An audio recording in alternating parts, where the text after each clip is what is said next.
सियावर रामचंद्र की जय, उमापति महादेव की जय, पवन सुत हनुमान की जय, बोलो रे भाई सब संतन की जय। सभी भक्तगण अपनी वाणी से भगवान भोलेनाथ के नाम का आश्रय लेते हुए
स्वामी श्री हरिदासाय गुरुनाम गुरवे नमः।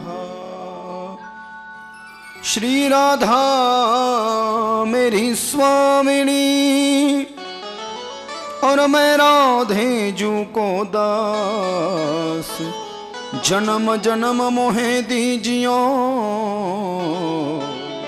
श्री चरणन को बास, श्री वृंदावन को बास। कि भक्त भगति भगवंत गुरु चतुर्नाम वपु एक, इनके पद वंदन किए नाशत विघ्न अनेक। कि जय जय श्री राधा रमण, जय जय श्री नवल किशोर, जय गोपिका चित चोर प्रभु, जय जय माखन चोर। दोनों हाथ उठा करके पार्वती पतये हर हर महादेव की, द्वादश ज्योतिर्लिंग महादेव की जय। काशी विश्वनाथ भगवान की जय, काशी धाम की जय। पतित पावनी गंगा माता की, गौ माता की जय। बाके बिहारी लाल की, गणपति भगवान की, लिंग महापुराण की, आज के आनंद की जय। जय श्री राधे, जय जय श्री राधे, जय जय श्री राधे। अवधूत चिंतन श्री गुरुदेव दत्त दत्त दत्त, पुंडलीक वरदा हरि विठ्ठल, श्री ज्ञानदेव तुकाराम, पंढरीनाथ भगवान की, माऊली ज्ञानेश्वर महाराज की, जगद्गुरु तुकाराम महाराज की जय। शांति परब्रह्म एकनाथ महाराज की। परम मंगलमयी परात्पर अखिलेश्वर, भक्तवांछा कल्पतरु, अकारण करुणा वरुणालय, तड़िद्विक विनिंदक पीतंबरधारी, ललित ललाम लौमली परिप्लावित, कर्तुम अकर्तुम अन्यथा कर्तुम यद विलक्षणीय स्वस्वरूपात्मकम आदि सत्ता चित सत्ता परम सत्ता परिपूर्ण सत्ता स्वयं पूर्ण सत्ता अनामिक सत्ता व्याहित सत्ता बाधित सत्ता अखंडित सत्ता विरल सत्ता सर्ग स्थित्यंत कारक माया त्रित्रिगुण चक्र चालक पार्वती हृदय विहंगम विश्व अंतिम व्यवस्था भवबंध विमोचक रजनी तिमिर छेदक भगवान श्री आशुतोष शिव शंकर की कथा, श्री लिंग महापुराण कथा। इस संसार में 25 गुणों से ज़्यादा गुणों की प्राप्ति कराने वाली है। ऐसी यह सुरस अवीट पवित्र मीठी अद्भुत अनंत अविनाशी अनुपमेय अपरिहार्य अलौकिक भगवान शिव शंकर का बोलता हुआ रूप, भगवान शंकर का प्रतिवांगमय स्वरूप 7 दिवसीय लिंग महापुराण कथा रूपी भक्ति अनुष्ठान के माध्यम से आप और हम सभी श्रोतृवृंद पूर्व 4 दिनों से इस संघर्ष नगर की गणपति मंदिर में संभाजी नगर महाराष्ट्र में कथा श्रवण करने हेतु पधार रहे हैं। पूर्व 4 दिनों से इस स्थान पर बह रही श्री लिंग महापुराण कथा रूपी ज्ञान गंगा, ज्ञानवापी, ज्ञान सागर, ज्ञान कुआ, ज्ञान बावड़ी, ज्ञान झरना, ज्ञान सागर, ज्ञान सरोवर, इसमें स्नान करने के लिए, गोते लगाने के लिए, वारकरी संतों के चरणों के धूल के मकरंदों का असस्वादन अमृत पान करने के लिए आप और हमारे जैसे सभी श्रोतृवृंद चक्रवाक कारंडक पंचों के रूप में उपस्थित हो रहे हैं।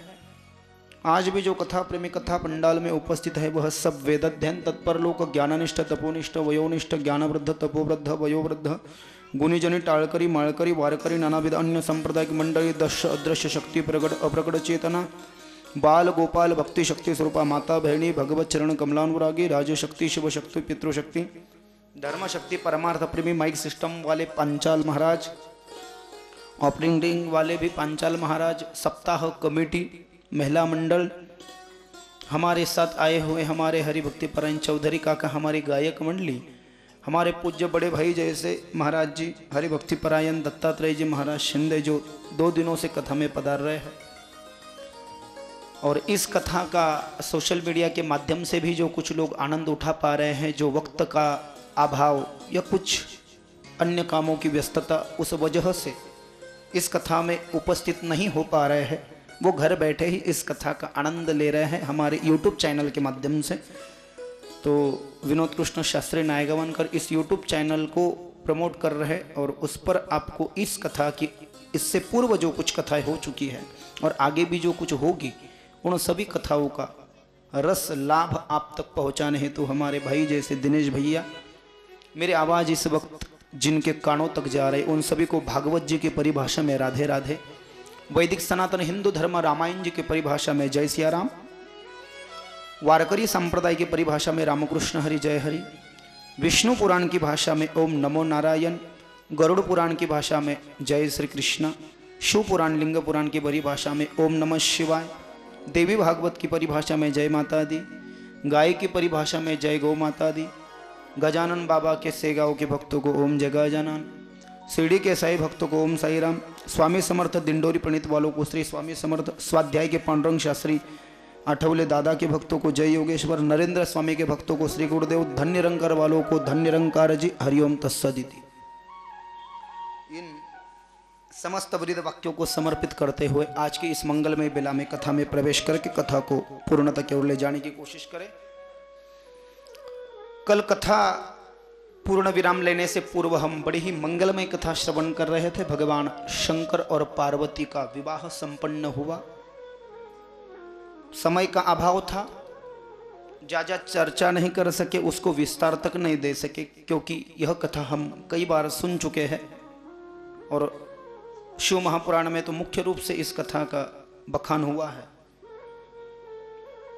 भगवान शंकर और पार्वती का विवाह होने के पश्चात विदाई की जाती है कन्या की। तो शिव महापुराण में कहा, तुलसी रामायण में कहा, भगवान शंकर माता पार्वती को लेकर के कैलाश पर्वत पधारे थे। लेकिन लिंग महापुराण में सूत महाराज 88,000 श्रवणाधिक ऋषियों को कह रहे हैं, अपने विवाह के पश्चात भगवान शंकर मां पार्वती को लेकर के कहाँ गए? काशी नगरी गए। काशी 12 ज्योतिर्लिंगों में से एक है। 12 ज्योतिर्लिंगों की कथा लिंग पुराण में नहीं है, लेकिन शिव महापुराण में है। विद्येश्वर संहिता, रुद्र संहिता और शतरुद्र संहिता और कोटि रुद्र संहिता में 12 ज्योतिर्लिंगों के प्रादुर्भाव की कथा है, उसके अविर्थनन की कथा है। इसमें वह कथा नहीं है। तो काशी भगवान शंकर की प्रिय नगरी है। भगवान शंकर काशी के राजा है। कैलाश पर्वत तो भगवान शंकर का निवास स्थान है, लेकिन आज भी भगवान शंकर यदि किसी स्थान पर हो तो कहा है भगवान शंकर काशी में रहना ही पसंद करते हैं।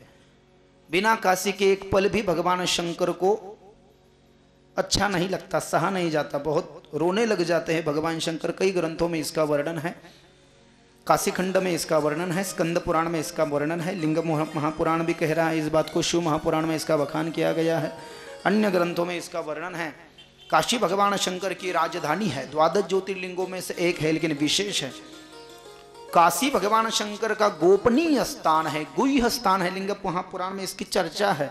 तो अपनी पत्नी पार्वती को लेकर के अपनी शादी के पश्चात भगवान शंकर काशी में पधारे, और काशी में आकर के भगवान शंकर मां पार्वती को काशी की महिमा कह रहे हैं कि क्या महिमा है काशी की। काशी में पतित पावनी गंगा बह रही है। काशी के गंगा के तट पर बहुत सारे घाट हैं, यदि आप वहां पर गए होंगे या जाने वाले होंगे। विशेष रूप से 108 घाटों के नाम पाए जाते हैं। वहां पर एक घाट है जिस घाट पर मरे हुए आदमियों का दाह संस्कार किया जाता है, जलसा। तो पुरातन समय में, अभी तो ठीक है 10 वर्ष पूर्व से थोड़ा वहां पर गवर्नमेंट आदि चेंज हो गया। एक आदमी की डेड बॉडी वहां पर जो वेदी रची जाती थी ना, वेदी, लकड़ी से वेदी, और उस पर उस मरे हुए आदमी को सुलाया जाता है अंतिम संस्कार के क्रम में। तो उस व्यक्ति को अग्नि का दाह दे करके, अग्नि संस्कार करके उसे जब जलाया जाता था तो वो आदमी आधा ही जला होता था, क्योंकि वेटिंग लिस्ट होती थी कई सारे लोगों की, मरने वालों की काशी में उस घाट पर। तो जगह कम थी उस घाट पे, आज भी कम है। तो बाकी लोग भी आकर के खड़े हो जाते थे जिनके अंतिम संस्कार करने होते थे। तो पहले जो व्यक्ति दाह संस्कार के लिए उस वेदी पर सोया है और जिसका संस्कार शुरू कर दिया है लेकिन आधा अधूरा हुआ है, वह पूरा नहीं जल चुका है। और सनातन धर्म कहता है कि जब तक हिंदू सनातन धर्म का व्यक्ति मरने के पश्चात जब तक उसका यह दाह संस्कार पूर्ण तरह से नहीं होता है, उसकी गति नहीं होती है। तो काशी में ऐसी मान्यता होती थी, उस व्यक्ति को आधा भी जलाया जाए तो कोई बात नहीं, क्योंकि दूसरा वेटिंग लिस्ट पर खड़ा है ना उस घाट पे। एक ही घाट था जलाने के लिए।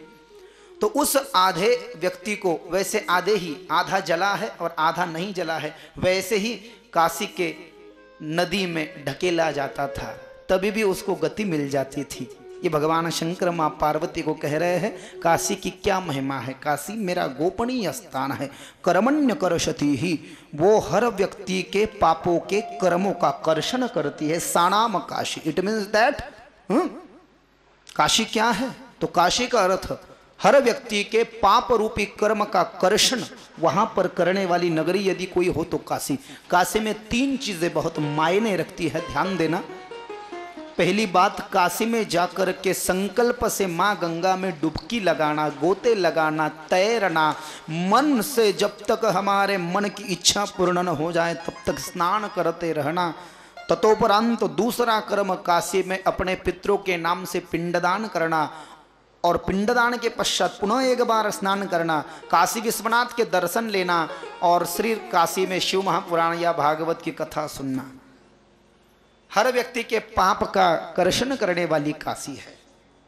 नामदेव महाराज ने तो कहा गंगा का तो नाम ही काफी है, किस भी जगह पर गंगा हो जाए।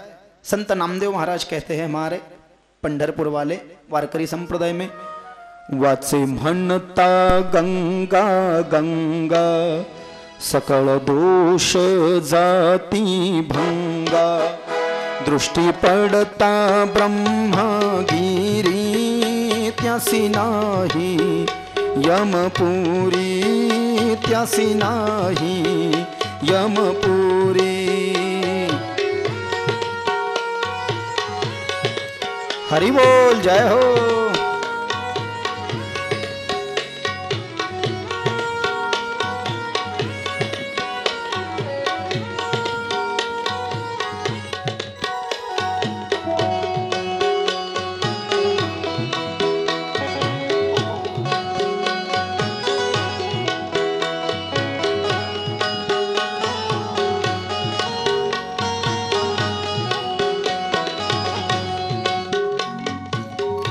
कुशीवरता करता स्नान त्यांचे वैकुंठी राहणे, नाम म्हणे प्रदक्षिणा त्यांची नाही गणना, त्यांच्या पुण्या नाही गणना.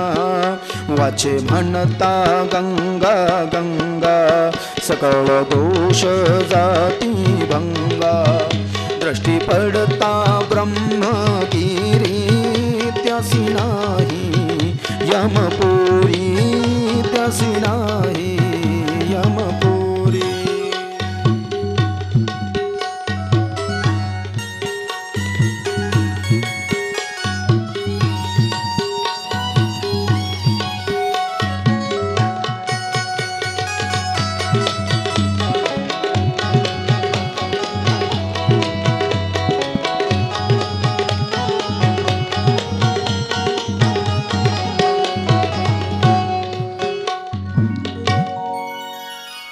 बहुत बड़ी महिमा है काशी में गंगा स्नान का, नाम ही काफी है.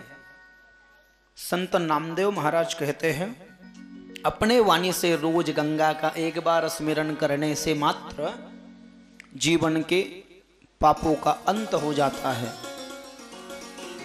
सकल पापे जाती भंगा या सकल दोष जाती भंगा. कब? वाचे म्हणता गंगा गंगा. कुशीवर्त नाम का एक कुंड वहां पर है, उसमें यदि स्नान किया जाए तो कहा है वैकुंठ का टिकट कंफर्म हो जाता है. नामदेव महाराज कह रहे हैं, कुशीवर्ता करता स्नान त्यांसी वैकुंठी राहणे, नामा म्हणे प्रदक्षिणा त्यांच्या पुण्या नाही गणना. और ब्रह्मगिरी की यदि प्रदक्षिणा हो जाए तो उनके पुण्यों की कोई सीमा नहीं है. ऐसी गंगा नाम लेने मात्र से यदि पापों को काटती हो तो काशी में तो उसका बखान किया गया है. सनातन धर्म कह रहा है, सनातन धर्म में मृतक व्यक्ति का दाह संस्कार यदि अच्छे से न हो जाए तो उसकी गति नहीं, वह भटकता रहता है अनंत जन्मों तक. जो तुकाराम महाराज ने प्रमाण लिखे, गाथा में कई संतों ने प्रमाण लिखे न, जो 10वें के या 13वें के बरसी के कीर्तन में जो हमारे वारकरी संप्रदाय में प्रमाण गाए जाते हैं. झोड़ी ती तोड़ी ती मारी ती निष्ठुर.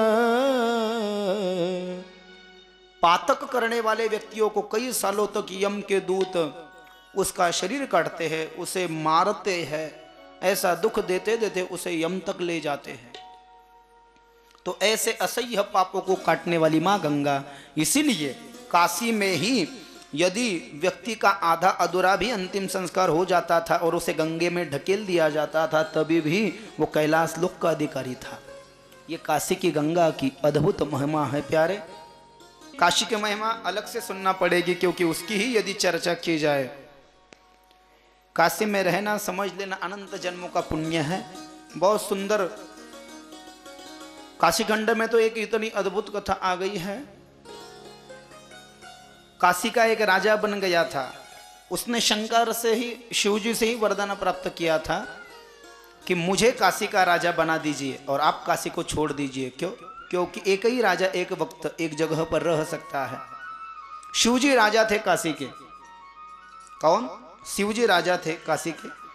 शंकर जी को लगा अब भक्त ने मुझे बुलाया है और जिस भक्त ने मुझे जिस उद्देश्य से बुलाया है उसका उद्देश्य तो सफल होना चाहिए. यही उस देव का, इष्ट का कर्तव्य होता है. जो भी भक्त जिस भी परमात्मा की आराधना करे, तप करे, जप करे, परमात्मा प्रसन्न होने के पश्चात वह भक्त जो भी मांग करे वह देना कर्तव्य होता है उस इष्ट देव का.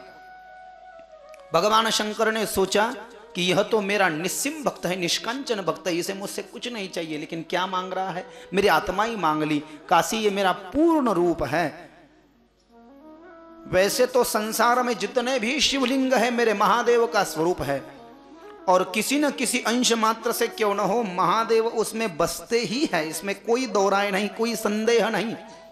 लेकिन विशेष रूप से यदि कोई कहे कि महादेव कहां पर रहते हैं हर समय, जैसे मेरे बाके बिहारी कभी द्वारिका है, कभी गोकुल मथुरा वृंदावन है, वृंदावन में मेरे कृष्ण का प्रेम स्वरूप का विग्रह है बाके बिहारी मंदिर में, और द्वारिका में जो मेरे द्वारकाधीश बसते हैं उनका वह ऐश्वर्य स्वरूप विग्रह है। ऐश्वर्य, उसके जैसा पैसे वाला कोई देव नहीं।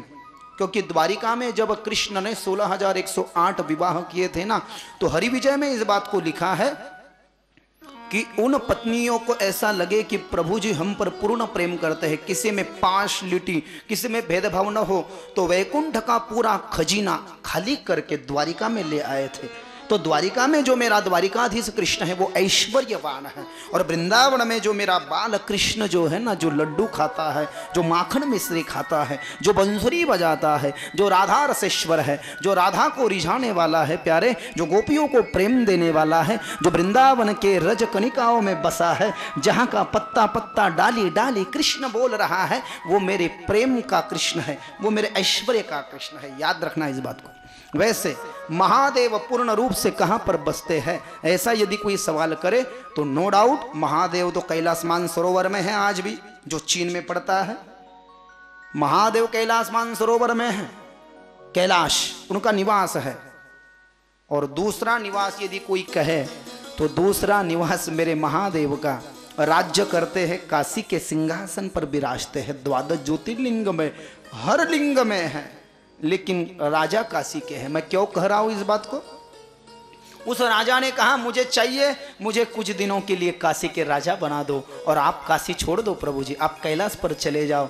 शिव जी को मनी मन बड़ा रोना आ गया, अब क्या करे, ना इलाज हो गया। भक्त ने मांगा वरदान तो देना पड़ा, और शिव जी माँ पार्वती को लेकर के कैलाश पर्वत पर आए, बहुत रोने लगे।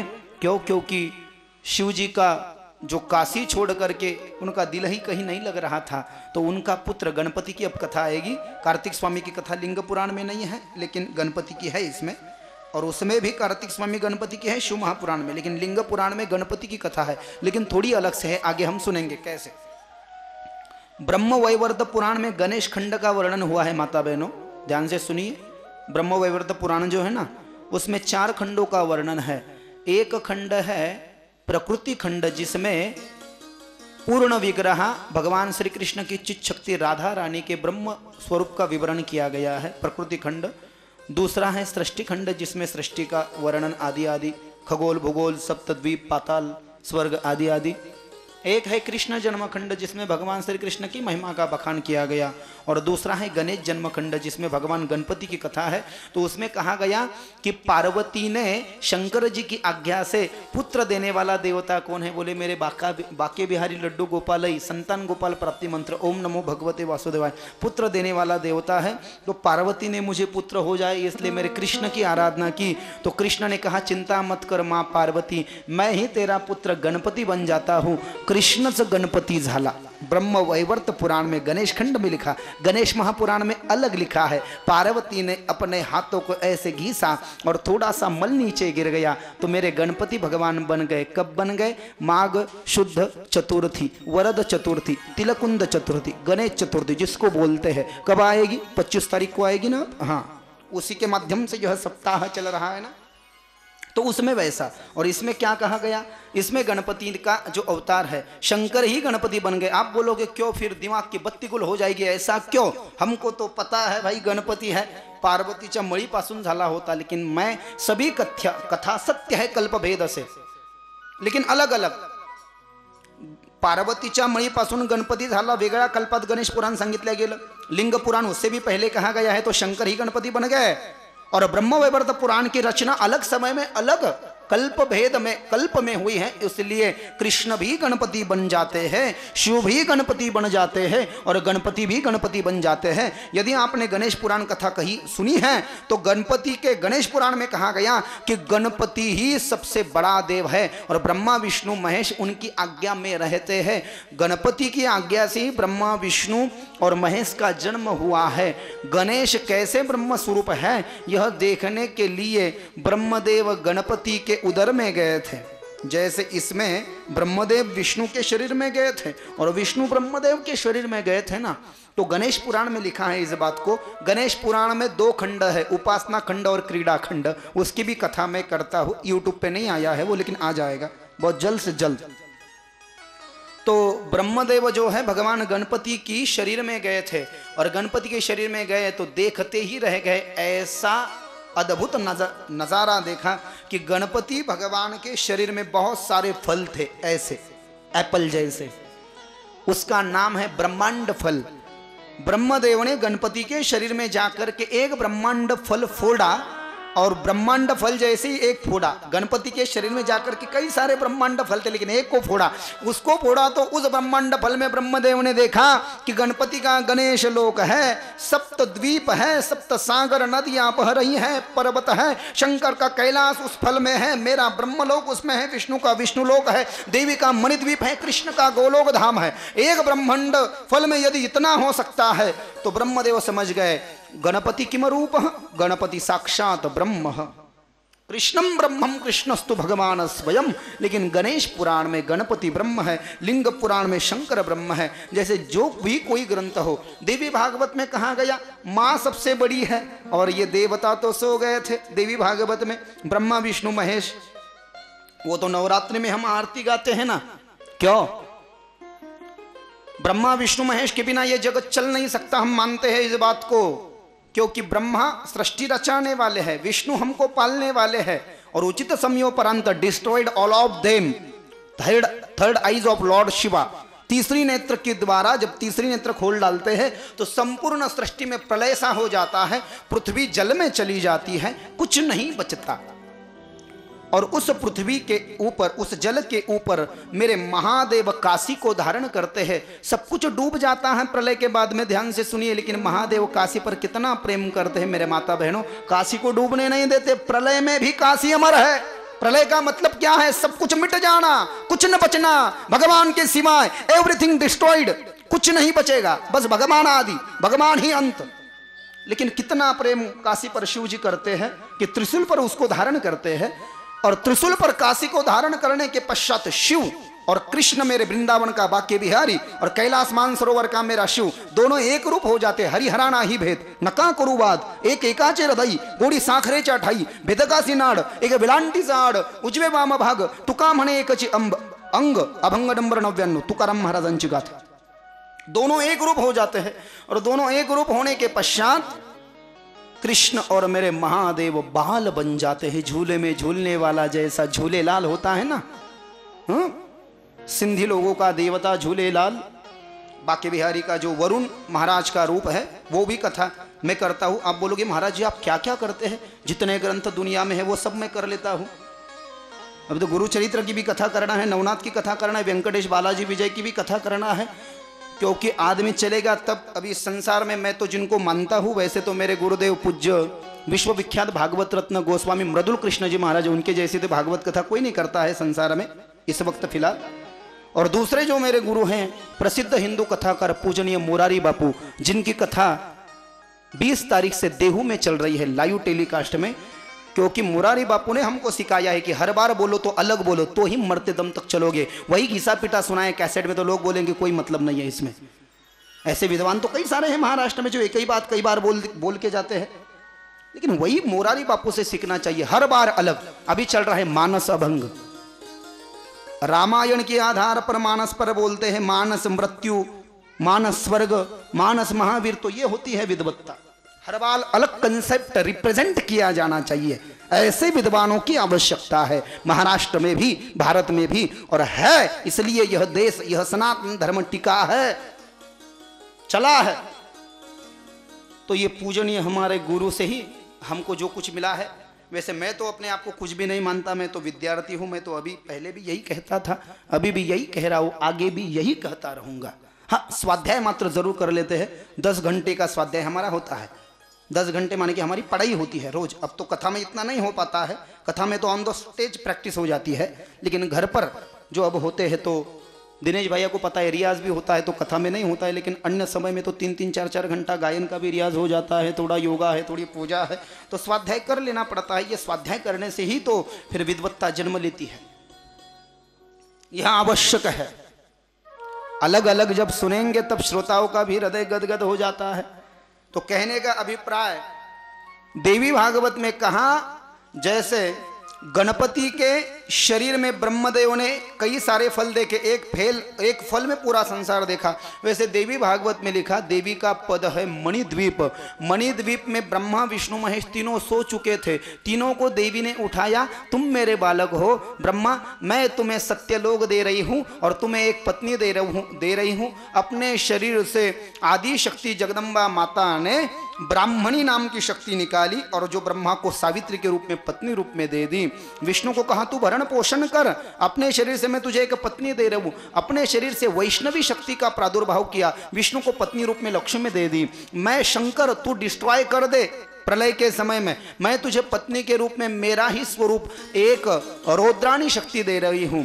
तो रौद्राणी पार्वती निकाली और शिव को दे दी। रौद्राणी शक्ति माने की पार्वती, ब्राह्मणी शक्ति माने की सावित्री और वैष्णवी माने की वो लक्ष्मी। इन तीनों को दे दिया। मैं तुम तीनों को एक एक राज्य दे रही हूं राज्य करने के लिए।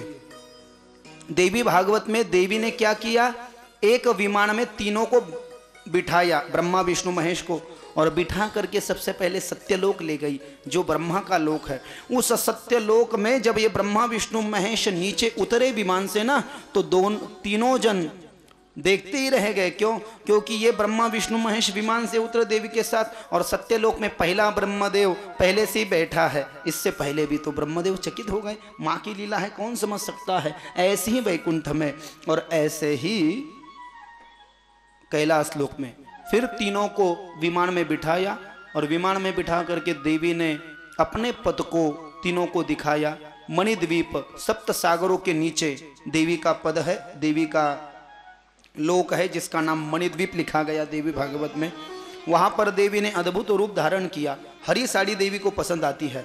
सफ़ेद महादेव को ना, कृष्ण को, राम को, बालाजी को, मेरे दत्तात्रेय को, मेरे पांडुरंगों को पीला या केसरी कलर ध्यान रखिए। देवी को हरा, महादेव को सफ़ेद। हरी साड़ी में बैठी देवी सिंह पर, और तीनों को कहा मेरे पास आ जाओ। ब्रह्मा विष्णु महेश को डर गए थे माँ की लीला देख करके। तो कहने का अभिप्राय यही है, देवता आधार है लेकिन माँ से छोटे हैं देवी भागवत में। माँ की इच्छा से सब संसार चलता है। ब्रह्मा विष्णु महेश जब माता रानी के पास गए, तो जैसे ही माता रानी के पास में गए ना, तो तीनों देवी के पास में जाते ही औरत बन गए। तीनों देवता स्त्री बन गए। ब्रह्मा विष्णु महेश स्त्री बन गए, और स्त्री बन गए इसका मतलब माता रानी स्त्रियों के सिवाय किसी को स्पर्श नहीं देते। जैसे दत्तात्रेय को स्त्री का स्पर्श नहीं चाहिए, इस बात की ओर ध्यान देना, जरा गौर करना। दत्तात्रेय को स्त्री का स्पर्श नहीं चाहिए, वैसे माता को भी पुरुष का स्पर्श नहीं चाहिए। उसकी यदि शादी हो चुकी है तो उसकी पत्नी स्पर्श करे, वो बाजू बैठ जाए। यही माता की भक्ति की विशेषता है। कुछ कुछ जगह पुरुष हाथ लगा सकते हैं विशिष्ट प्रसंग में, यदि कोई अनुष्ठान है, वो कोई सन्यासी है, उसका बहुत झमेला है, मैं उसका अभी विस्तार नहीं करूंगा, क्योंकि ये बाजू कहने का अभिप्राय समझिए। दत्तात्रेय को कोई भी औरत गलत अर्थ मत लेना। दत्तात्रेय का पूजन व्यक्ति करेगा लेकिन उसकी पत्नी हाथ को हाथ लगाएगी, वो साक्षात दत्तात्रेय की मूर्ति को हाथ नहीं लगा सकती। वैसे ही माता रानी की कोई भी मूर्ति है तो पुरुष हाथ न लगाए, पत्नी हाथ लगाए, पुरुष साथ में रहे, ये विशेषता है। क्यों ये तीनों औरत बन गए? उसका यही कारण है, ये तीनों है माता के पुत्र, लेकिन माता के पैर को स्पर्श कर रहे थे। ब्रह्मा विष्णु महेश देवी भागवत में तृतीय स्कंद में इस कथा को लिखा गया है। और ये कथा कौन किसको सुना रहा है? शुकाचार्य ने राजा परीक्षित को भागवत सुनाई। शुकाचार्य कौन है? शुकाचार्य मेरे महर्षि वेदव्यास के पुत्र है। और जिस राजा परीक्षित को मेरे शुकाचार्य ने 5,500 वर्ष पूर्व दुनिया में प्रथम बार इस कलयुग में श्रीमद् भागवत की कथा अमृतपान कराई, रस स्वादन करवाया, उस शुकाचार्य के पिताजी महर्षि वेदव्यास, उन्होंने राजा परीक्षित के पुत्र जन्मेजय को यह संपूर्ण देवी भागवत कथा सुनाई है। देवी भागवत में यह तीनों देवता जब माता रानी के चरणों में गए और स्पर्श करने लगे, तो माता रानी को स्पर्श करते करते औरत बन गए। क्या मतलब? स्पर्श नहीं कर सकते। इनकी पत्नियां साथ में जो नहीं थी, यदि होती तो ये आदमी ही रह जाते। तीनों औरतें बन गई, कोई बात नहीं। और ब्रह्मा जी समक्ष गए और माता रानी के दाहिने पैर का जो अंगूठा था ना, दाहिने पैर के अंगूठे का जो नाखाग्र था ना, वो नाखाग्र बड़ा सफेद था।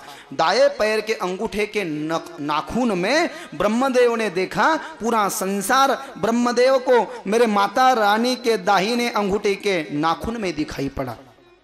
पूरा संसार ब्रह्मदेवानं देवीच्या उजव्या पायाच्या अंगठ्याच्या नखात सगळा संसार पाहिला माहिला हो, त्याच्यामध्येच ब्रह्मदेवाचं सत्यलोक, उसमें ही वैकुंठ आ गया। और इसीलिए तो कहा गया ना, नवरात्रि में जो महाराष्ट्र में बड़ी विशिष्ट आरतियां गाई जाती है, मालूम है आपको कौन सी? ब्रह्मा विष्णु रुद्र ऐचे पूजा। क्यों कहा इस बात को? ये तीनों माता की पूजा करते, इसलिए माता उनसे बड़ी है। ब्रह्मा विष्णु रुद्र ऐचे पूजन करती हो, उदो बोला उदो अंबाबाई माऊलीचा, उदो कार्य गरजती न काय महिमा वर्णो तिचा, उदो बोला उदो अंबाबाई माऊलीचा हो। कितनी आरतियां, बोले भगवान की माता है वो। परशुराम कौन है? मेरे विष्णु के अवतार है, माने कि साक्षात नारायण है। जय देवी अंबाबाई परशुरामात से आई, आरती ओवाणी न माझे रेणुकाई। जय देवी अंबाबाई माता पुरी तुझा वास, भक्त धरी तिध्यास, संकट समयास धाव घेई तू खास। जय देवी अंबाबाई। कई सारे भजन, कितने अद्भुत भजन हैं। आम्ही चुकलो, आम्ही चुकलो, आम्ही चुकलो जरी तरी काही, जरी तरी काही, जरी तरी काही। इसके लिए आपको देवी भागवत सुनना पड़ेगा। तू चुकू नको अंबाबाई, अग तू चुकू नको अंबाबाई, परी तू चुकू नको अंबाबाई, परी तू चुकू नको अंबाबाई।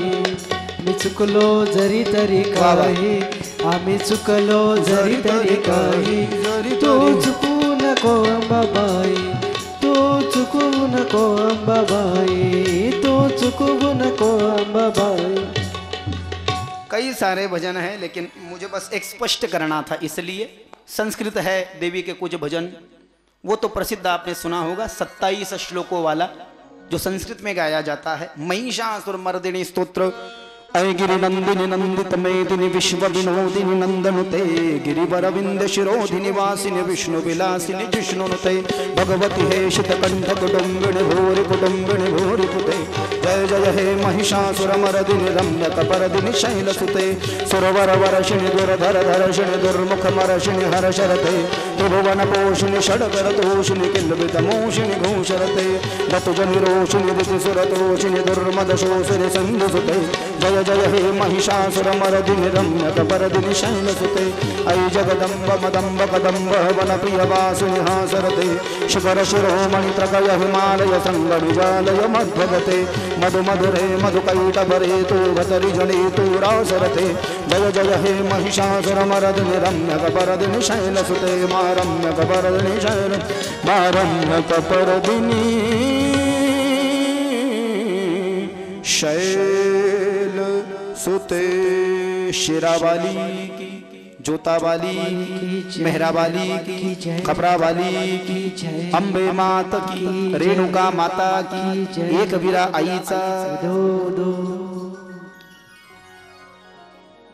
तो बहुत सारे उपाय हमारी माता बहनों के लिए। तो कहने का अभिप्राय, शंकर ही इसमें गणपति बने, बस यही बात को मुझे समझाना था। काशी से फिर भगवान शंकर को उस राजा ने विनती की जाने की, तो शंकर रोने लगे। तो काम कौन आया? गणपति काम आया।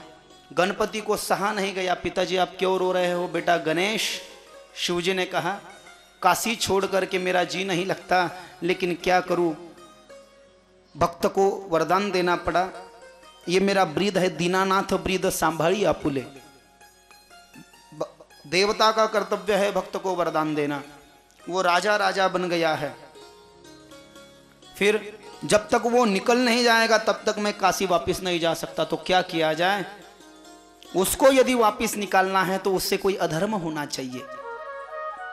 शिवजी ने कहा लेकिन वो तो दिन रात मेरी पूजा करता है, वो अधर्म कैसे करेगा? तो गणपति ने कहा चिंता मत करो, मैं आपका यदि पुत्र हूं तो मैं उन्हें बाहर निकाल करके ही रहूंगा और आपकी पुनः वापसी कर दूंगा काशी में। तो भगवान गणपति नारद काम पर लग गए और उस राजा के जो धर्म में कोई त्रुटि न्यूनता आ जाए इसको देखने लगे। न्यूनता त्रुटि कुछ भी नहीं आ रही थी उस राजा की, लेकिन एक दिन उस राजा के पूजा में खंडन हो गया, ऐसी मति उसकी बन गई। त्रुटि न्यूनता मुझे का बड़े बड़े शास्त्रकार कहते हैं वो रोज हरिपाठ काकड़ा आप गाते और एक दिन नहीं गाया तो वो इतने सालों का व्यर्थ चला गया, इसे कहते हैं न्यूनता त्रुटि। वो राजा निकल नहीं रहा था बाहर, लेकिन एक दिन भगवान गणपति की कृपा से उसकी मति ऐसी बन गई कि आलस्यहीनम मनुष्याणम शरीरस्थो महारिपुः। संस्कृत सुभाषित में कहा 4 नंबर का श्लोक है यह, आलस्य यह मनुष्य का सबसे बड़ा शत्रु है और आलस्य एक ऐसा सुख है जिसका परिणाम दुख है। सुख दुखंतम आलस्यम, क्या कहा? श्लोक नंबर 3 संस्कृत महान विचार ग्रंथ का नाम सुख दुखंतम आलस्यम। आलस्य एक ऐसा सुख है, आलस्य एक ऐसा सुख है जिसका परिणाम दुख है। आलस बड़ा मीठा लगता है, प्यारा लगता है, सो जाओ थोड़ा, कोई बात नहीं, आज तो छुट्टी है, सो जाएंगे 9 बजे तक। आलस्य है एक सुख लेकिन परिणाम दुख है। लग तो सुख जैसे रहा है ना, लेकिन है दुख। इसलिए तो कहा सुख दुखंतम आलस्यम। और बहुत सारा कहा आलस्यम कुतो विद्या कुतो यश कुतो धनम। आलसी मानव को धन, शिक्षा और विद्या कहां से प्राप्त हो भाई? क्योंकि तू बहुत आलसियों का आलसी महाराजा बन चुका है। इसलिए आलस्य को त्यागना परम आवश्यक है जीवन में। 2-5 मिनट को तो लगता है कि नहीं उठना चाहिए, हमें भी कभी कभार होता है, भी क्या करें, हालत से उम्र तो बहुत हो चुकी है, कभी कभार होता है कि भाई नहीं उठे कि बहुत काम है। अभी इसी कथा से हम जाते हैं, हम तो विनती करते भाई हमको मत घर को लेके जाओ, लेकिन लोग छोड़ने का नाम ही नहीं। तो यहाँ से जाते जाते ये कथा 3-3.5 घंटा और यहाँ से जाते जाते 2 घंटा, तो घर पे जाने के लिए 7-7:30 बज जाते हैं। तो पूरा टाइम जो है ये कथा कीर्तन में, कीर्तन तो हम रात के नहीं करते हैं, भगवान ताई को भी पता है जो कुछ कीर्तन है मैं दिन में ही ज़्यादा कर लेता हूँ, क्योंकि रात के कीर्तन से हमारा सवेरे का जो नियम है वो बिगड़ जाता है। तो रात में वैसे हम लेते ही नहीं ऑफर रात की कीर्तन का, कभी कभार तो हो जाता है सप्ताह में, महीना में 2-4 बार। जो भी कीर्तन हमारे वारकरी होते हैं हम सवेरे ही करते हैं, बरसी का, 10वें के, 13वें का, या कुछ 16 सोमवार के अभी कुछ कीर्तन आने हैं यूट्यूब पर, रथ सप्तमी का भी आना है, और काले के कीर्तन का विशेष जो हमारे द्वारा किया जाता है। हम वृंदावन वासी है, रोम रोम में कृष्ण भक्ति है, तो बाकी बिहारी और महादेव की कृपा से काले के कीर्तन की सेवा हमारे पास ज़्यादा होती है। यही कीर्तन यदि रात में करके देखो तो 9 से 11 कीर्तन, 11-11:30 बजे बैठ गए टालकरियों के साथ, चाय भी पी लिया, घर पे 3 बजे चले गए, नींद का समय चला गया, सवेरे 9 बजे उठ गए, बीमारियां घर में शरीर में घुस गई। बीमारियां शरीर में घुस रही हैं, क्यों? क्योंकि आयुर्वेद ने कहा बीमारियां शरीर में घुस रही, इसका कारण सुनिए, ध्यान से सुनिए।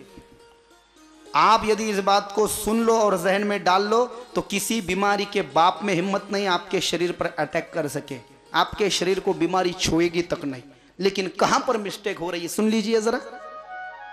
तो कहा जो व्यक्ति सवेरे 5 बजे से पहले जग जाता है और रात में 10 बजे से पहले सो जाता है, यही उसका फॉर्मूला है। बस रात में 10 बजे से पहले सो जाता है, रात में 10 बजे से पहले सो जाता है और सवेरे 5 बजे से पहले उठ जाता है, किसी बीमारी में हिम्मत नहीं उसके शरीर में घुस सके। काशी की बड़ी महिमा का बखान किया, उस राजा की मति भ्रमित कर डाली, अधर्म हो गया। शिव जी ने कहा तुझे जाना पड़ेगा भाई, चल गया। शिव जी की उसने आज्ञा ली और शिव जी की पुनः काशी नगरी में वापसी कर दी गणपति ने। तो ऐसे गणपति का रूप भी शिव जी ने धरा था।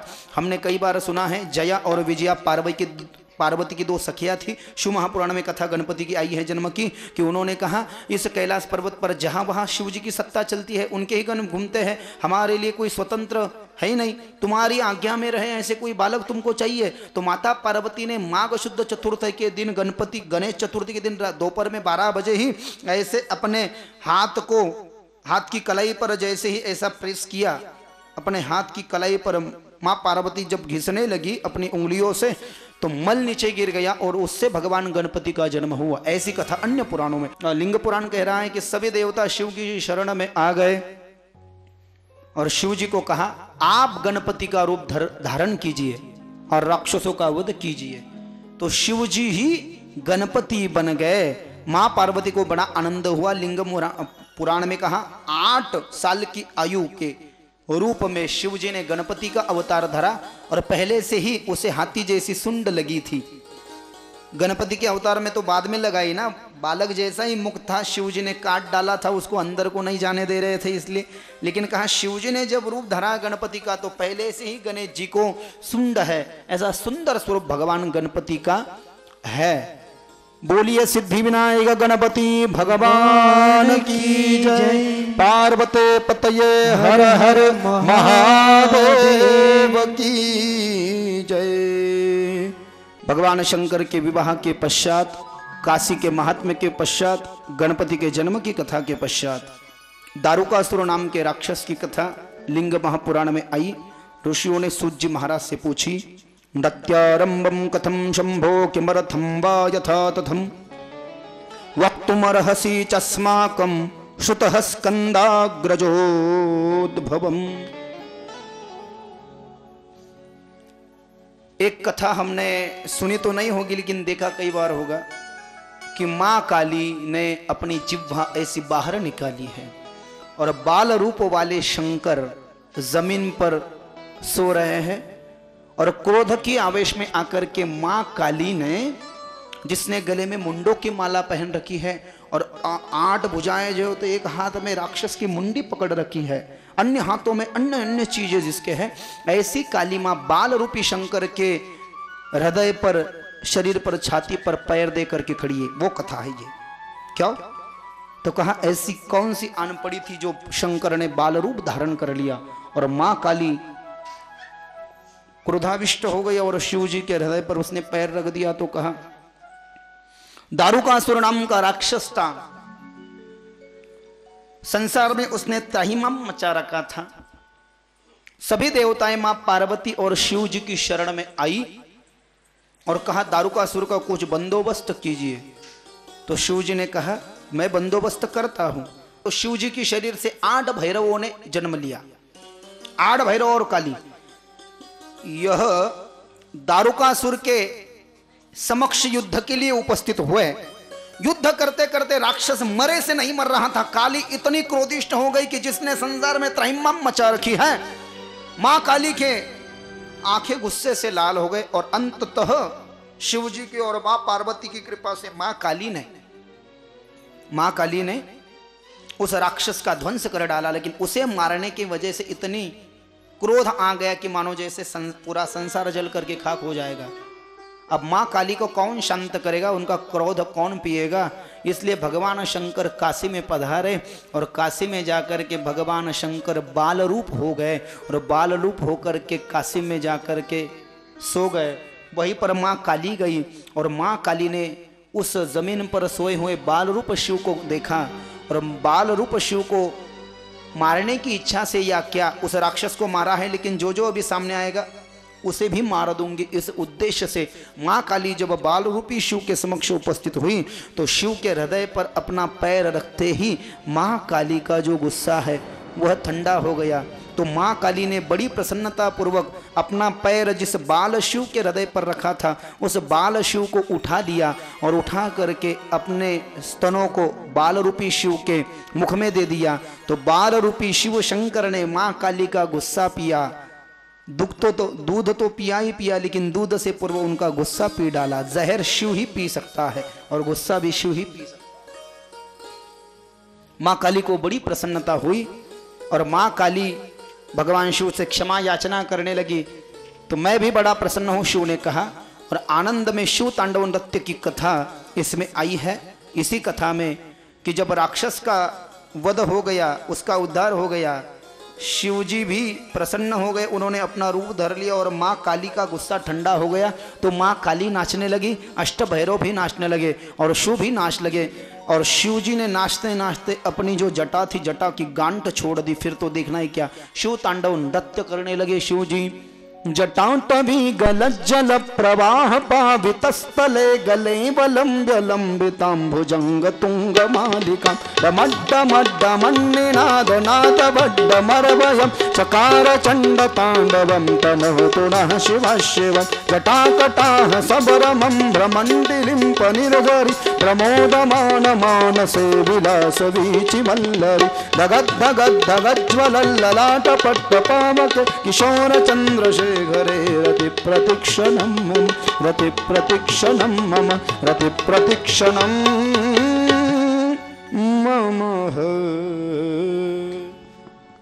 शिव तांडव नृत्य पर काली अष्टभैरव शिव जी उनके गण नृत्य करने लगे। इस कथा को भी यहाँ पर पूर्ण विराम है। शिव महापुराण में कैलाश संहिता में और उमा संहिता में जिसका वर्णन हुआ है उस उपमन्यु महाराज की कथा लिंग महापुराण में आई है। शिव भक्त उपमन्यु, जिस उपमन्यु ऋषि ने शिव जी से दूध का सागर प्राप्त किया, दूध का सागर पाकर के दूध पी करके मृत्युंजय महादेव की आराधना की और महादेव को प्रसन्न करके पाशुपत ज्ञान की विद्या प्राप्त की, उसी पाशुपत विद्या के द्वारा उपमन्यु महाराज ने भगवान कृष्ण को ज्ञान दिया था। और कृष्ण ने उपमन्यु जी द्वारा कैलाश पर्वत पर जाकर के पाशुपत योग प्राप्त किया और 1 साल तक पाशुपत योग भगवान कृष्ण करते रहे, ऐसा लिखा गया इसमें भी और उसमें भी। और उसी विद्या के द्वारा भगवान शंकर पार्वती कृष्ण जी के सामने प्रस्तुत हुए। व्हाट डू यू वांट, क्या चाहते हो आप ठाकुर जी? तो कहा मुझे पुत्र चाहिए, आपके सभी पत्नियों को 10-10 पुत्र, 1-1 पुत्रिया हो जाएगी। ऐसे उपमन्यु की कथा आई है। उमा महेश्वरों ने उनको ज्ञान दिया, तो वही ज्ञान उनसे भगवान कृष्ण के पास आया। उत्तर भाग में हम प्रवेश कर रहे, जिसके 55 अध्याय है। श्री संब सदाशिवाय नमः। अथ श्रीलिंग महापुराण उत्तर भाग प्रथमोध्याय। लिंग महापुराण के पूर्व उत्तर भाग में पहले अध्याय में एक कौशिक ब्राह्मण की बड़ी अद्भुत कथा आई है, जिसने भगवान नारायण की सेवा करते करते करते, मैं नारायण के सिवाय किसी और की स्तुति नहीं गाऊंगा, इस उद्देश्य से अपने कानों में काष्ठों की खुटियां ठोक दी थी और अपनी जिह्वा काट दी थी। बहुत अद्भुत कथा आई है। तो सूत जी ने जैसे ऐसे कहा तो 88,000 ऋषियों का हृदय गदगद हो गया।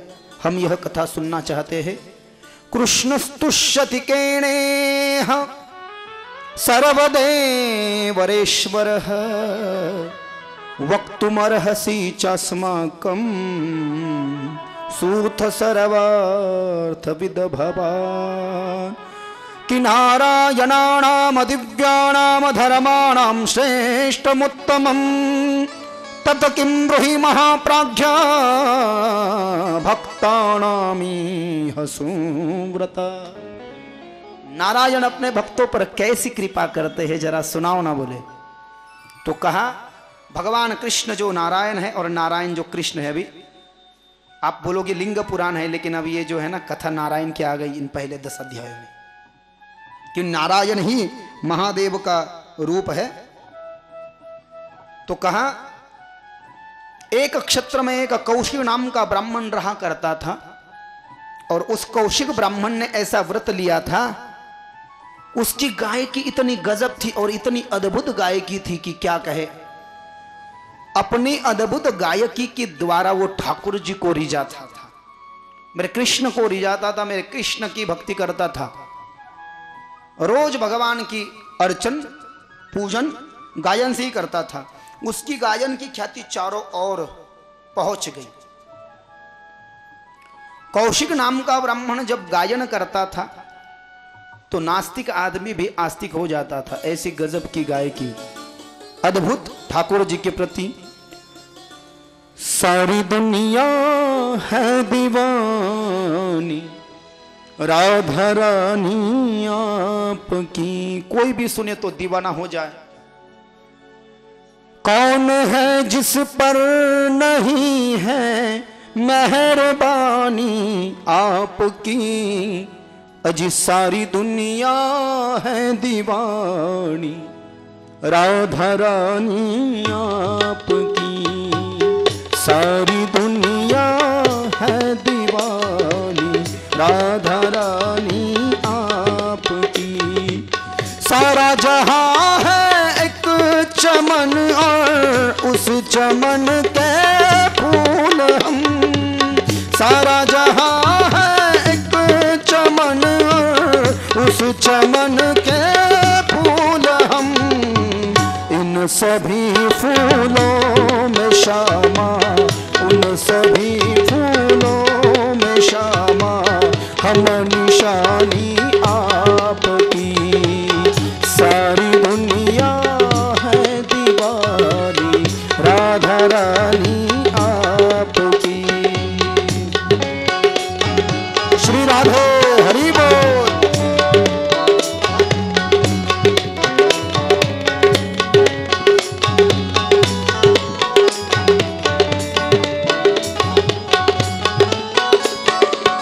जैसे गंगा और जमुना की धारा बहती भूमि पर, जैसे गंगा और जमुना की धारा बहती भूमि पर, वैसे ही बहती है करुणा, वैसे ही बहती है करुणा राधा रानी आपकी, सारी दुनिया है दीवानी राधा रानी आपकी, सारी दुनिया है दीवानी राधा रानी आपकी, सारी दुनिया है दीवानी राधा रानी आपकी, सारी दुनिया है दीवानी राधा रानी आपकी, राधा रानी आपकी, राधा रानी आपकी। वृंदावन बिहारी लाल की जय, राधा रानी की जय, जमुना महारानी की जय, गोपो के ग्वाल की जय, नंदा के लाल की, आज के आनंद की, वृंदावन धाम की, भोलेनाथ की जय। ऐसी अद्भुत गायकी की कोई भी न मानने वाला भी भगवान की प्रेम में गदगद हो जाए, दीवाना हो जाए, ऐसी आलाफे गाता था, तान गाता था, सा निस गम धम गम धम गम गरे सा, निध निध निध मग मग मग मग मग, आलाप तान जार करके जो भगवान की भक्ति करते हैं, कहा उसकी गायन की ख्याति चारों ओर फैल गई उस कौशिक ब्राह्मण की। भगवान का गान किए बिना वो कुछ भी ग्रहण तक नहीं करता था, लेकिन भगवान की भक्ति करते करते करते करते उसके पास कुछ भी नहीं बचा, भिक्षा मांग करके वह भोजन करता था ब्राह्मण।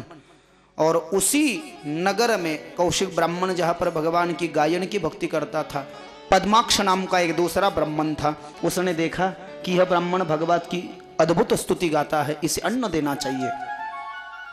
तो पद्माक्ष नाम का ब्राह्मण उस कौशिक ब्राह्मण को रोज भिक्षा प्रदान करने लगा। भिक्षा, भिक्षा से बड़ा कोई धर्म नहीं, याद रखना, और दान से भी बड़ा कोई धर्म नहीं।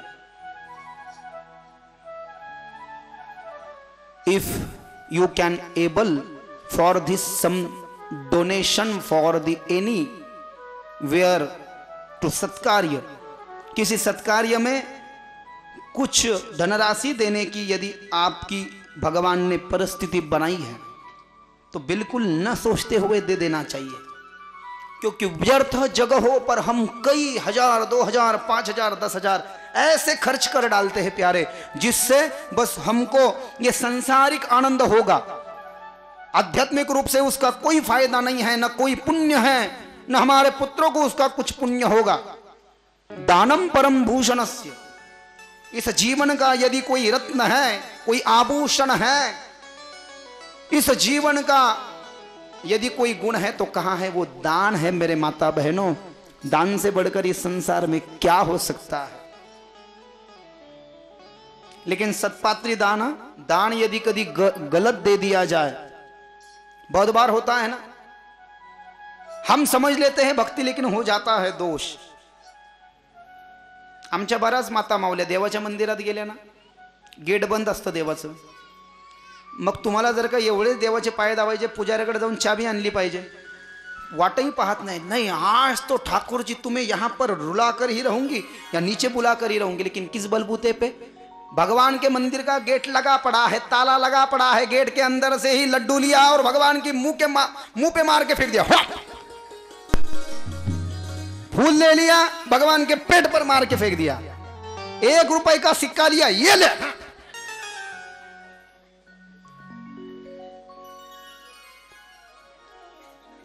मैं तो आपकी बात नहीं कर रहा हूं, लेकिन कई जगह पर मैंने ऐसा देखा। सही बोलिए। और भगवान पांडुरंग भी इतना खा लेंगे क्या? पेढ़ा लेकर के किसी भी हमारे विठोबा के मंदिर में चले जाओ, भगवान का पूरा एक माता माऊल एका बाईनं तर देवाच्या डोळ्यातही पेढा टाकला होता। मग मुंह का तो ठीक है प्यारे, लेकिन भगवान बोलेंगे अरे क्या भाई, मुझे अंधा बनाने पर तुले हो आप, ये कौन सी भक्ति है? ऐसा नहीं है। किसी की भगवान के मंदिर में जाओ तो याद रखना, बिल्कुल जल्दबाजी नहीं होनी चाहिए। ऐसा एक समय निकालो ना 24 घंटे में से, अरे 10 मिनट क्यों ना हो, लेकिन भगवान के मंदिर में जाकर के खड़े हो जाना चाहिए। बिल्कुल आंख बंद करके भगवान को निहारना चाहिए, झांकी को देखना चाहिए और भगवान को बोलना चाहिए। किसी भी भगवान को ऐसे खड़े हो जाओ और भगवान को कहो ना जरा नाभि के अग्र से, क्या मंदिर में रहते हो भोलेनाथ, मंदिर में रहते हो भगवन, कभी बाहर भी आया जाया करो। क्या मैं रोज तेरे दर आता हूँ, मैं रोज तेरे दर आता हूँ, कभी तुम भी मेरे घर आया करो।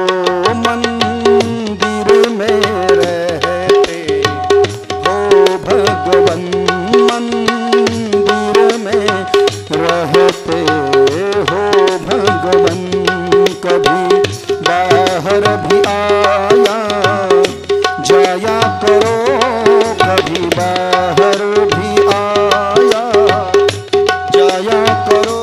मैं रोज तेरे दर आता हूँ, रोज तेरे दर आता हूँ, कभी तुम भी मेरे घर आया करो। मंदिर में रहते हो भगवन। महादेवा रिझाओ, भगवान को रिझाना चाहिए। बोले गायन से कैसा आता है, कैसा आवाज निकलता है। यदि भगवान को प्रिय है तो अपने आप ही वो आवाज निकाल लेगा आपको।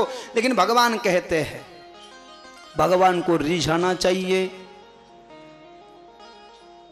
और ऐसा वह ब्राह्मण, ऐसी अद्भुत गायकी, ऐसी लाजवाब गायकी उसकी कि उसकी गायकी के सभी लोग भक्त बन गए।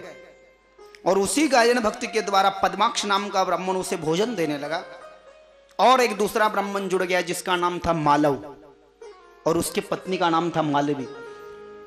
जिस विष्णु की मंदिर में, जिस नारायण भगवान के मंदिर में यह कौशिक ब्राह्मण दिन रात भगवान का गायन करता था, उसी मंदिर में वह रोज भगवान को दीपमाला लगाने का काम करता था। भगवान नारायण के मंदिर में वह ब्राह्मण, मालव नाम का ब्राह्मण, ये तीनों ब्राह्मण जुड़ गए। ऐसे होते होते एक दिन कौशिक ब्राह्मण के 7 शिष्य गुरुदेव के पास पधारे, कौशिक जी के पास में। उन ब्राह्मणों की भी भोजन की व्यवस्था की पद्माक्ष ब्राह्मण ने। और फिर गायन करते करते एक दिन ऐसा हो गया, सभी राष्ट्र में कीर्ति फैल गई। तो उस राज्य का राजा था कलिंग नाम का राजा। वह कलिंग नाम का राजा ढेर सारा अपना धन आदि लेकर के, अपने शिष्यगण सेवक आदि लेकर के कौशिक ब्राह्मण के पास में आया और कौशिक ब्राह्मण को कहा, I want to listening you are singing, हम तुम्हारा गायन सुनना चाहते हैं। अब तो कौशिक को पता था, सुनना चाहता है मतलब भगवान का नहीं, राजा को राजा का भजन, राजा की स्तुति जिसमें हो ऐसा गाना है। तो कौशिक ब्राह्मण को पता था। कौशिक ब्राह्मण ने कहा, क्षमा कीजिए राजा साहब, चाहे तो हमारी गर्दन हाजिर है। कितनी सुंदर कथा लिखी गई। आज तक इस जिह्वा ने भगवान नारायण के स्तुति की सिवाय किसी और की स्तुति नहीं गाई है। हम मर भी गए तो चलेगा, लेकिन किसी और की स्तुति नहीं, नारायण के सिवाय किसी और देव की स्तुति ये जिह्वा नहीं गा सकती। आपको गाना ही पड़ेगा, हम नहीं गाएंगे। तुम नहीं गाओगे तो मेरे साथ में भी कई गायक आए हैं, राजा ने कहा सुनाओ जरा अपनी गायकी इनको। तो राजा के साथ आए हुए जो सेवक थे ना राजा के, वो राजा की स्तुति गाने लगे। लेकिन कौशिक ब्राह्मण का नियम है, उसके साथ में जुड़े उन सभी ब्राह्मणों का नियम है, न तो नारायण के सिवाय किसी का गाना है, न तो नारायण के सिवाय किसी और का गाना सुनना है। यह होती है पूर्ण रूपेण भक्ति। राजा की स्तुति जब राजा के सेवक गाने लगे, सूत जी कहते हैं, तो इन सभी ब्राह्मणों ने काष्ठ, जो बड़ी सी लकड़ी वहां पर पड़ी थी, लकड़ी को काटा और लकड़ी की माने कि काष्ठ की खुंटियां अपने कानों में ठुकवा ली। क्यों? कान फट गए, खून की धारा प्रवाहित होने लगी। कुछ भी हो जाए लेकिन नारायण तेरे सिवाय किसी और की स्तुति नहीं सुनेंगे। गा तो राजा की स्तुति रहे थे लेकिन इन्होंने नहीं सुना। और फिर जब उनका गाना बंद हुआ तो राजा इनके पास आ गया और मालूम था, अब कौशिक को पता था कि राजा आकर के कहेगा ही, तुमने भले ही अपने कान में खुंटिया ठोक ली हो लेकिन जिह्वा तो तुम्हारी काम कर रही है। मेरे राज्य में यदि रहना है तो मेरी आज्ञा को मानना पड़ेगा और मेरे लिए मेरे स्तुति में तुमको गाना पड़ेगा। उस कौशिक ब्राह्मण ने पहचान लिया। तो राजा अपने पास आने से पहले ही उस कौशिक ब्राह्मण ने हाथ में छुरी लेकर के, और उसके शिष्यों ने भी हाथ में छुरी लेकर के, पद्माक्ष ब्राह्मण ने भी हाथ में छुरी लेकर के, और उस मालव नाम के ब्राह्मण ने, उस ब्राह्मण को मानने वाले सभी ब्राह्मणों ने, उनके पत्नियों ने, शिष्यों ने राजा अपने नजदीक आने से पहले ही अपनी जिह्वाएं काट डाली। ले भाई अब क्या गवाएगा तू हमसे। और जैसे राजा ने कहा यदि यहां पर रहना है तो गाना पड़ेगा, तो दिखाया आप मेरे नगर में नहीं रह सकते। राजा ने इनको निष्कासित कर दिया, राज्य से बाहर देश निकाला, करवा डाला इनका। इन सभी ब्राह्मणों ने अपना जो कुछ धन आदि था, सांसारिक चीजें सब साथ में ली और सभी ब्राह्मण बाहर आए। कान के पर्दे फट चुके थे माता बहनों, जिह्वा भी टूट चुकी थी, कट चुकी थी, और चल चल के शरीर के प्राण भी सूख गए थे। बहुत आगे तक जब चलते रहे तो सूत जी कहते हैं, बड़ा ही करुण प्रसंग है, यह सभी ब्राह्मण मृत्यु को प्राप्त हुए, मर गए, समय से पहले मर गए। याद रखिए, यदि आप किसी भी भगवान के सेवक हो और समय से पहले मर जाओ तो क्या यम की हिम्मत है कि आपको वो उसके पास लेकर के जाए। समय से पहले ये ब्राह्मण नारायण की भक्ति करते करते नारायण के सिवाय किसी और का नहीं गाना है, नारायण के सिवाय किसी और का नहीं सुनना है, इस उद्देश्य से मर गए, चलते चलते भूखे प्यासे। और जब मर गए तो लेने के लिए यम के दूत आए। यम भी घबरा गया कि इनका एक भी पाप नहीं है, तो कैसे इन्हें मैं अपनी इस पाप भूमि में रख सकता हूं। यदि रख दिया तो मुझे ही मरना पड़ेगा। भाई यम धर्म सांगे दूता तुमाना ही तेते सत्ता जेते हो हरि कथा सदा घोष नामासा नका जाऊ तया गावा नाम धरकंचा शिवा।